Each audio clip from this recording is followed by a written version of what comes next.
প্রথমেই থাকছে সরকারি সিন্ডিকেটের মূল পৃষ্ঠপোষক।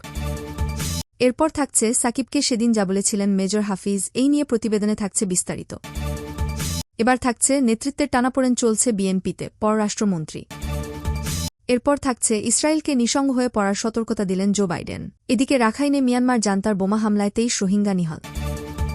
সর্বশেষ থাকছে তারাবি নামাজ শেষে ছাত্রলীগ নেতাকে কুপিয়ে হত্যা, গ্রেফতার 3।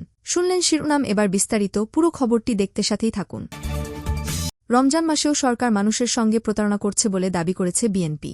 দলটি বলছে, নিত্যপ্রয়োজনীয় পণ্যের ঊর্ধ্বমুখী দামে মানুষ আজ দিশেহারা। দামি নির্বাচনের সরকার বাজারে সিন্ডিকেটের বিরুদ্ধে হাকডাক দিলেও এটা এখন প্রমাণিত যে সরকারি সিন্ডিকেটের মূল পৃষ্ঠপোষক ফ্যাসিস্ট সরকার বিগত 16 বছরে কখনোই নিত্যপ্রয়োজনীয় দ্রব্যের দাম নিয়ন্ত্রণের মধ্যে রাখতে পারেনি। সরকার আন্তর্জাতিক বাজারের দোহাই দিলেও আন্তর্জাতিক বাজারে যখন দাম নিম্নমুখী তখনও সরকার বাজার নিয়ন্ত্রণে আনতে পারেনি, কারণ এই সিন্ডিকেটের মূল পৃষ্ঠপোষক হচ্ছে সরকার। বিএনপি আরও বলছে, কয়েকদিন আগে সরকার গরুর মাংস, দেশি পেঁয়াজ, ছোলা, ব্রয়লার মুরগিসহ 29 নিত্যপণ্যের দাম বেঁধে দিয়ে প্রজ্ঞাপন জারি করে, কিন্তু এর কোনো কার্যকারিতা বাজারে নেই। বেঁধে দেওয়া 29টি পণ্যের দাম তো কমেইনি, বরং বেড়েছে। ফলে সরকারের এসব তৎপরতা যে জনগণকে কেবল ধোঁকা দেওয়ার জন্যই, সেটা এখন স্পষ্ট। শুধু তাই নয়, জনগণ এসব প্রতারণা বুঝে ফেলায় সরকারি দলের নেতারা এখন নক্কারজনকভাবে বাজারে দামের ঊর্ধ্বগতির দায় বিরোধী দলের উপরে চাপাতে চাইছে। বিএনপি বলছে, নিজেদের ব্যর্থতা ঢাকতে ডামি সরকার অপপ্রচার, অপবাদ আর হুমকির আশ্রয় নিয়েছে। ফ্যাসিস্ট আওয়ামী সরকার চোখ রাঙিয়ে ক্ষুধার্ত মানুষের ক্ষোভকে দমিয়ে রাখতে চাচ্ছে। জন দুর্ভোগ, দ্রব্যমূল্য বৃদ্ধিসহ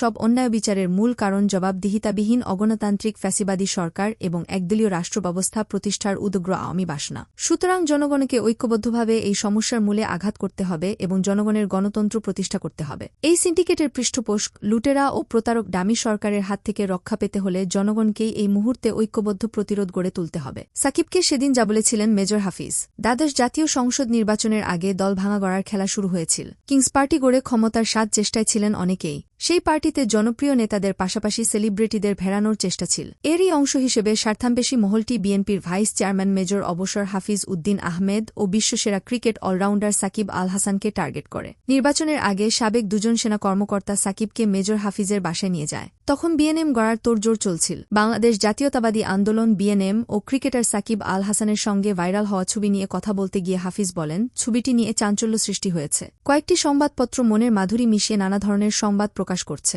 হাফিজ বলেন, সাবেক কয়েকজন সেনা কর্মকর্তা বিএনএম গঠন করে দ্বাদশ নির্বাচনের আগে আমাকে সেখানে যোগ দেওয়ার অনুরোধ জানায় এবং তারাই সাকিব আল হাসানকে নিয়ে আসে।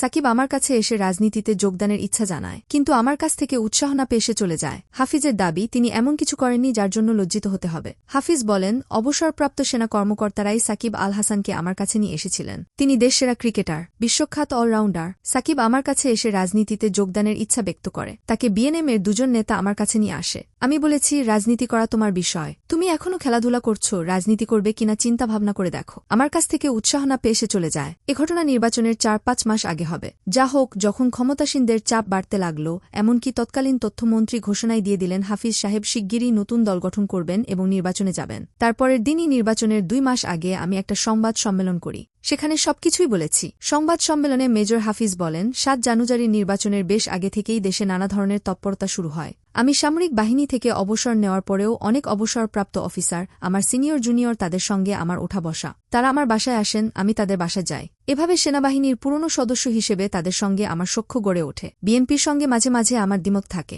যা পত্রপত্রিকায় প্রকাশ পায়। অনেকেই মনে করেছে বিএনপি ত্যাগ করার জন্য আমি উন্মুখ হয়ে আছি। সরকারের পক্ষ থেকে যারা যোগাযোগ করেছে তাদেরকে আমি বলেছি, 32 বছর পর আমার পক্ষে দল ত্যাগ করা সম্ভব না। বয়স হয়েছে, আমি শারীরিকভাবে অসুস্থ, রাজনীতি থেকেই অবসর নিতে চাই। বিএনপির অন্যতম জ্যেষ্ঠ এ নেতা বলেন, নির্বাচনের আগে সরকারের পক্ষ থেকে অনেক কিছু করা হয়েছে, যা আপনারা সবাই জানেন। আওয়ামী লীগের নীতি নির্ধারকদের পক্ষ থেকে এবং কিছু অবসরপ্রাপ্ত সেনা কর্মকর্তা আমার সঙ্গে যোগাযোগ করেছেন। তারা বিএনএমে যোগ দিতে আমাকে অনেকবার অনুরোধ করেছেন।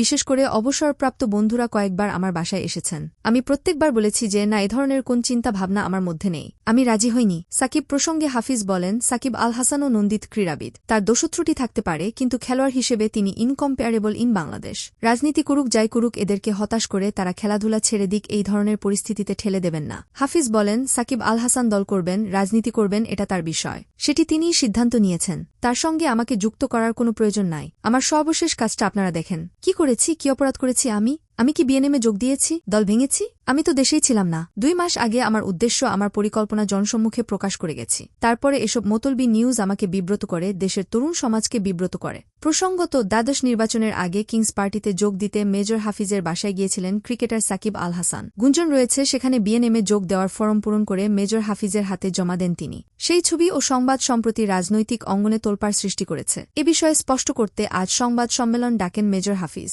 নেতৃত্বের টানাপোড়েন চলছে বিএনপিতে। পররাষ্ট্রমন্ত্রী সরকার এখন নড়বড়ে অবস্থায় আছে। বিএনপি নেতা আব্দুল মঈন খানের এমন মন্তব্যের প্রেক্ষিতে পররাষ্ট্রমন্ত্রী ও আওয়ামী লীগের যুগ্ম সাধারণ সম্পাদক হাছান মাহমুদ বলেছেন, বিএনপির মধ্যে এখন নেতৃত্বের টানাপোড়েন চলছে। হাছান মাহমুদ বলেন, এটি দুঃখজনক যে বিএনপি এখন জনগণের সহযোগিতা চায় না, বিদেশিদের সহযোগিতা চায়। সরকারকে ধাক্কা দিয়ে ফেলতে গিয়ে তারাই ধপাস করে পড়ে গিয়ে এখন হাঁটা শুরু করেছে, হেঁটে হেঁটে লিফলেট বিতরণ করছে। বিএনপি নেতারা যেসব বক্তব্য দিচ্ছেন এগুলো আসলে তাদের দল, তাদের অস্তিত্ব টিকিয়ে রাখার জন্য। তিনি বলেন, শেখ হাসিনার নেতৃত্বাধীন সরকার অত্যন্ত শক্ত ভিতের ওপর দাঁড়িয়ে। আওয়ামী লীগের ভিত জনগণের গভীরে প্রথিত, বরং বিএনপি এখন নড়বড়ে হয়ে গেছে। বিএনপির নেতাদের ওপর তাদের কর্মীদের আস্থা নেই এবং মূল নেতৃত্বের ওপর কেন্দ্রীয় নেতাদের আস্থা নেই। তাদের মধ্যে এখন নেতৃত্বের টানাপোড়েন চলছে। বাংলাদেশে পালিয়ে আসা মিয়ানমারের সেনাদের ফিরিয়ে দেওয়ার অগ্রগতি সম্পর্কে জানতে চাইলে মন্ত্রী বলেন, এখন প্রায় 200 জনের মতো সেনা সদস্য বাংলাদেশে আশ্রয় নিয়েছে। এর আগেও 330 জন এসেছিল। তাদের যেভাবে ফিরিয়ে দেওয়া হয়েছিল সেই একই প্রক্রিয়ায় বাকিদের ফেরত পাঠাতে আমরা আলাপ আলোচনার মধ্যে আছি। খুব সহসাই তাদের ফেরত পাঠানো হবে। ইসরায়েলকে নিঃসঙ্গ হয়ে পড়ার সতর্কতা দিলেন জো বাইডেন। মানুষে গিজগিজ করা রাফায় স্থল অভিযানের বিষয়ে ইসরায়েলের প্রধানমন্ত্রী বেনিয়ামিন নেতানিয়াহুকে সতর্ক করেছেন যুক্তরাষ্ট্রের প্রেসিডেন্ট জো বাইডেন। তিনি বলেছেন, এরকম কোনো স্থল অভিযান চালালে ওই ভূখণ্ডে মানবিক সংকট আরও গভীর হবে।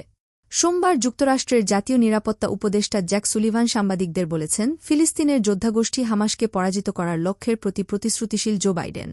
এ বিষয়ে তিনি নেতানিয়াহুর সঙ্গে যোগাযোগ করেছেন। বলেছেন, রাফায় বড় অভিযান হবে একটি ভুল পদক্ষেপ। এর ফলে বহু নিরপরাধ মানুষ মারা যাবে। মানবিক সংকট আরও ভয়াবহ হয়ে উঠবে। গাজায় নৈরাজ্যকর পরিস্থিতির আরও অবনতি ঘটবে।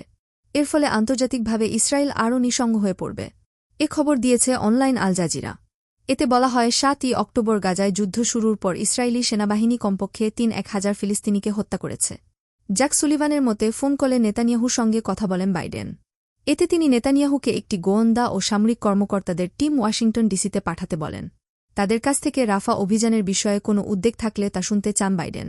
পুরো যুদ্ধে গাজার সাধারণ মানুষকে সেখানকার দক্ষিণে সরে যাওয়ার নির্দেশ দেয় ইসরায়েল।